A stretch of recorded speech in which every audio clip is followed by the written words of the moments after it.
Est-ce que ma torture va monter? C'est pas peut-être. Kobeta bango. Torture. Torture, mais non, tu n'as pas de torture, mon année.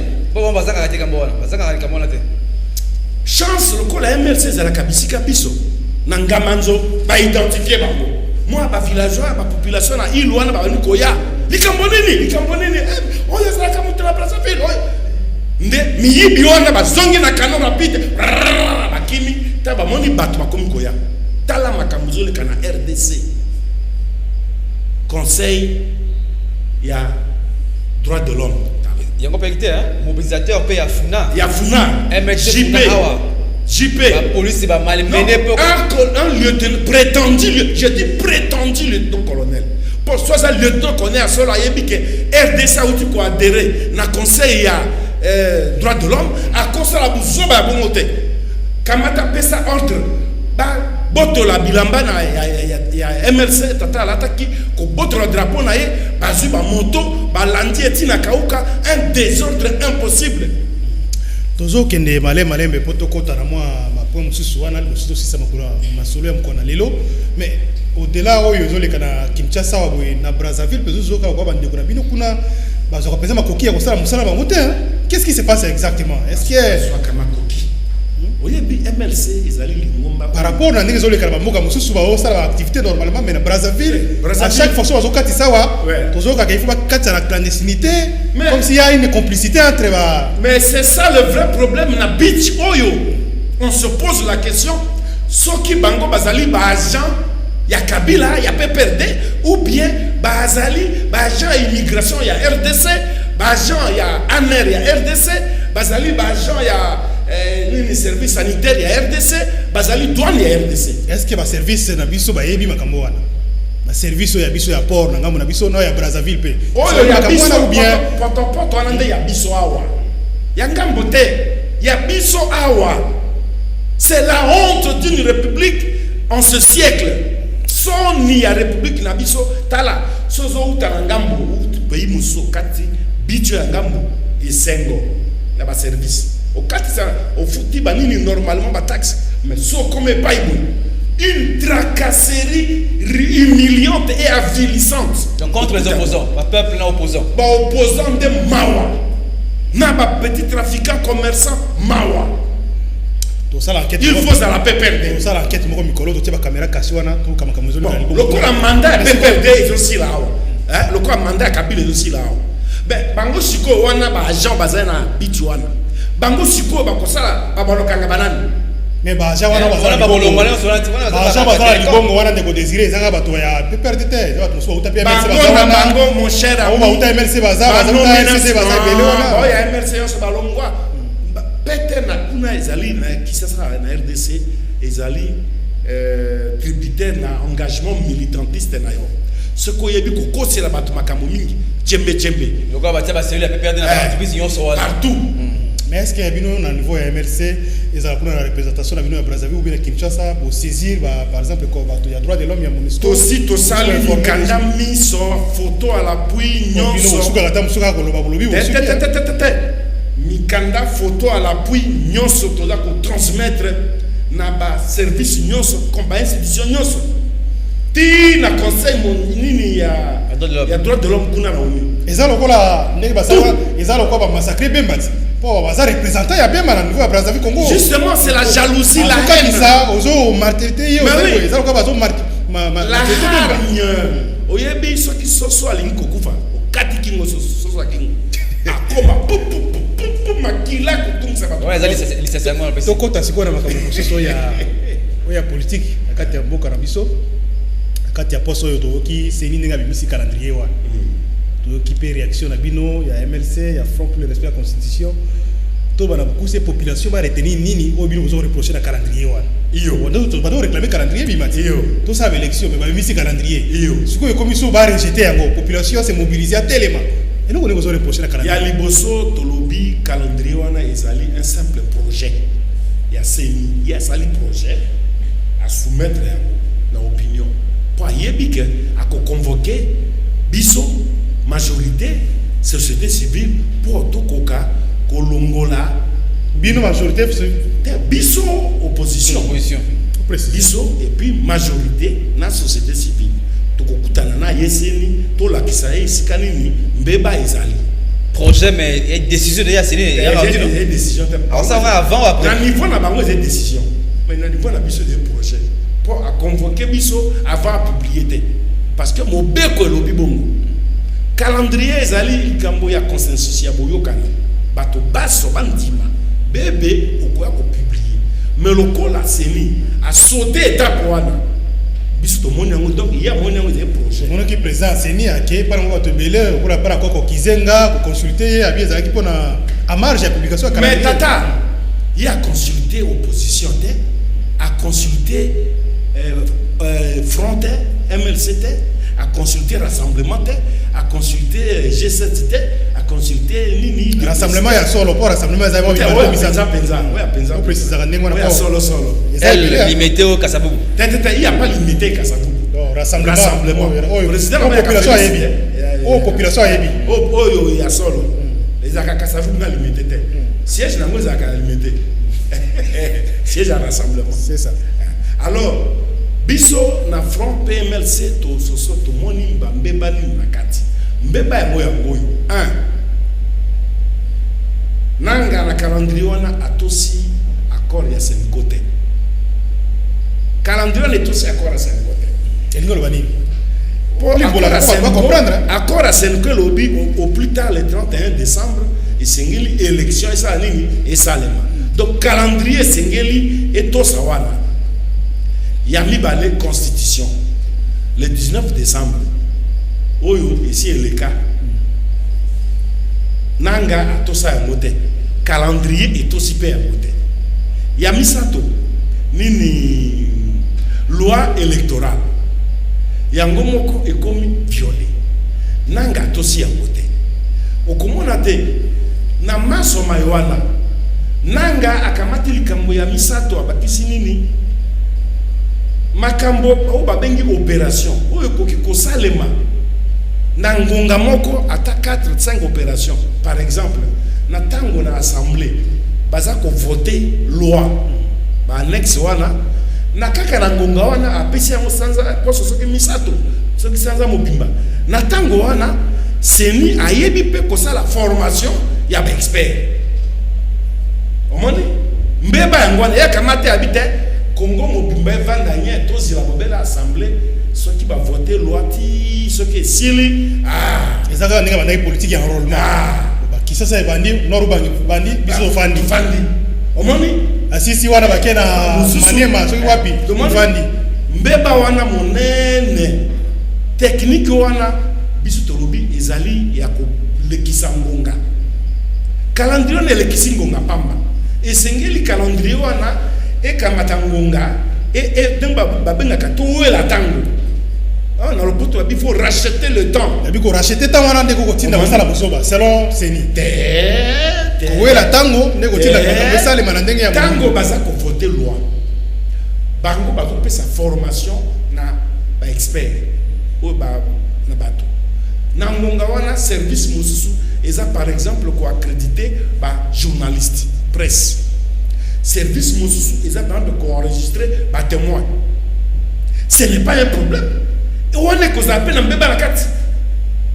Bah, simple opération amicale, au huissier, au tient la réception, à ça là, ça n'appelle pas à la magie. On est allé magiter. Tina nanga zo banga ko convoquer biso yango wana. C'est ça. Tripartite. Ya zo banga pona nini? Ce qui est là, kasali ezali malamu. Mais abanga biso pourquoi? Aya to solo là. To zali bana mbaka to tunana. To la kisatende ko awa. Ya misato. Ya mime likamba contrainte za koloba. Ya 14 contraintes. Mbongo zalité logistique. Tata. Mais mbongo ezali quand il na na BGFI. Oyo famille ya Kabila ba koma ko za mbongo kuna.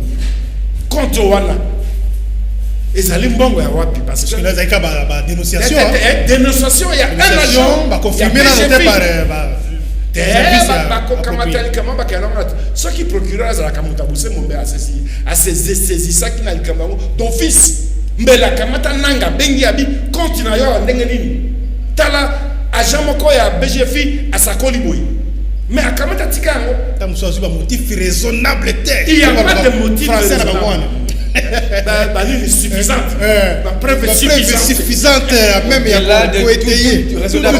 Tout raisonnable. Ça, il faut convoquer, mais mon soleil a battu à Congo. Libota Mokoba Sakana. Bongo, mon sol, tout l'accès. Mais devant la réalité, la mission d'immensité, les réalités logistiques, c'est un problème, c'est au moins plus de centaines d'avions. Une centaine d'avions pour la rotation. On a peut toujours ébattre. Et ça, c'est 100 avions. Sans rotation. Oui, désiré. Totambola qui y a une couverture de la caravane Bemba. En 10 jours, tu parcourir province Mobimba ya Chopo pour tous en volonté. Ils allaient manquer à volonté. Alors vous savez pour la révolution vous allez quoi ou bien malgré Zela Mabé Botamboli comme Zela Mabé mais to tamboli. Na boato beaucoup na toyoka mingi ba bongisi pe moi intérieur mingi. Yo tala ba image te Michel Koya pas balancer ba image Jean Medali au somona. Ndeko désiré to boité. Les lobbies vous ya calendrier mais apparemment il peut laisser déjà cap vers les élections calendrier petit mais moi là Bino Boyango, le département d'État américain et saluer calendrier électoral voilà qui va découvrir France qui va découvrir mais Michel mais ce que vous avez Michel quoi est-ce que moi la dame au lebo mais la discuter après notre calendrier voilà mais juste après là nakati makambango pour lukana no kota makamafona mi mais Michel c'est préparé nous on se prépare Michel tout qui n'est qui intérieur pour ça ni nayo mais quand c'est là qu'on peut être quoi tozali komi lengele basaka si quoi peut si calendrier s'il vous plaît pour la calendrier s'il vous plaît Michel namono yoki na yoki lobby département d'État américain France américain mais même d'aboya ka même c'est qui allait faire même d'alobaka qui a beau ingérence lobby a c'est là qui na réaction ya omani ya bato ya America même réaction ils allaient sage ils allaient raisonnable d'aboya ka non ingérence Bishop Petrobi non ingérence. Et ça les calendrier à Congolais, élections congolaises, avec les parties prenantes, dont le Front pour le respect à la Constitution, MRC Nakati. Bisonde tozana makoki, tozana bifo, ya kolobatina na yango. On va s'attendre à nini? Est-ce que ça une surprise pour Abino ou bien on va s'attendre là comme sous na yite on va s'attendre à nini? Parce que c'est nanga tant on publie calendrier à retirer l'élection présidentielle na 31 décembre 2017. Tobo biso toza kozila sikoyo bonanga benga biso. Ana tata benga bino wana kanisa nini? Wana zela nini? Te zela tata. Okoko bunda na mobilité. Ba bunda ka pe na mopepete. Nanga sera obligé à cause la obligé à convoquer les parties prenantes pour tout corriger le calendrier wana. C'est un document de travail. À cause de la obligé, je dis obligé. Déco désiré, la molle comme c'est mieux pour votre position en termes mabé. Nanga albaki a 504 jours. Hein, ce cas-ci c'est qu'on se affiché donc janvier ceci. Tu peux te calculer comme on a 2019, 20 20 30. Mais finalement à ce moment geste wana ya bonne foi. À ramener encore le 30 le 23 décembre 2018. Ma différence est la bino la ligne. Façon Zoloba, ils ont le coup la nanga c'est propriétaire. Il y a une élection à RDC. Monopole élection ça va propriétaire propriétaire la biso ba congolais. Ils décident selon son bon vouloir. Ils l'obélina ils abongo. Mais à couper la porte on doit pas la faire. Biso to kolakisa nanga te RDC ezali ya yete mon côté. Élection à RDC yemoto a voter te. Yemo comme ta cause candidat te. To kolakisa que les candidats ne sont pas seulement les hommes de Kabila. Les candidats c'est l'ensemble des partis politiques de l'opposition et de la majorité. Et ainsi que ceux de la société civile, les indépendants. Mais c'est Yango parce qu'il est obligé. Mais différent. Il y a convoqué Bissou Désiré. Bino au 5 juin 2018, il y a 10 décembre. Mais moi, 3-4 mois, non, c'est raisonnable. Monsieur Tolobi, juin, on a tout ça, Koloba Ezali, élection présidentielle. Donc, on ne va pas découpler, c'est ça le problème. Faut la population comprendre les population comprendre les population a comprendre que biso utakala tant que toza na seni na senko to senga kité élection présidentielle et ça la détaché pour yango il a poser problème pour alternance et ça les manan pour la ligne présidentielle parce que yango ezali na makamba ba loi électorale te Ils ont makambo ya circonscription té. Makambo ya ba nini ba circonscription ils ont té. Vous avez circonscription moko Congo et ba ni nombre ya ba. Circonscription moko Congo et ils ont mindondo té pour na voter. Yango toloba ki alors to détacher yango, le coup yango il a posé problème, tout ça là yango c'est l'élection la plus facile. Si maintenant kota là ba vote ya ba circonscription ba siège de quoi kota la yango national na provincial. Mais alingi ko le 31 décembre au ça élection présidentielle. C'est possible. Oui, après la cimatie c'est ça l'élection. Et ça est possible. C'est quoi n'engi que ça limité le 31 ça limité et aussi quand n'engi Michel Koyapa et yango population ba to ça la bonne ba ça la bonne yebi yango nzambi. Mais bolenge nini population c'est bino koloba yango tel ko na vai na télévision boy. Mais bino bosengitana bino na MS bosengi na front bon bien été d'ici le 30 décembre population milenga pas libérer processus électoral. Tout à fait population à travers la section 4. Population et sengeli a libéré processus électoral. Ezali propriété ya Corneille Nangaa te. Ezali propriété na bango. Mbongo na bango nde esali que gouvernement akataka par an $250,000 pour $1 million pour kokisa $1 milliard. Ça le cause na bato na révolte populaire. Est-ce que ça t'a jeté Jean Médard Liboso tant aux autres population Jean Médard Liboso koyebisa congolais que mbongo na yende bakataki ezali kotinda moto na révolte. Tant aux autres telema sa moto mayele na 64 ba telema bozolinga nini complètement ba telema ça veut dire quoi biso tolobi bino bato MLC na front peuple congolais dans le opposition a libéré peuple congolais a libéré processus électoral. Ezali propriété ya Nangaa te. Abi mananzela abengana Nangaa asala nini concrètement? Mais ça droit à manifestation de RDC Pekisami. Constitution Pekisami moment akala wa Nani Pekisami ministre intérieur abino il n'a pas qualité. Chadar il n'a pas qualité. Non. Chadar il n'a pas qualité. Il peut pas il y a comment modifier constitution. Mais pourtant ça il n'a pas qualité mais pourtant ça problème est qualité. Mais t'as vu ça c'est awa vivre Mbangwa wa Michel Koyapa.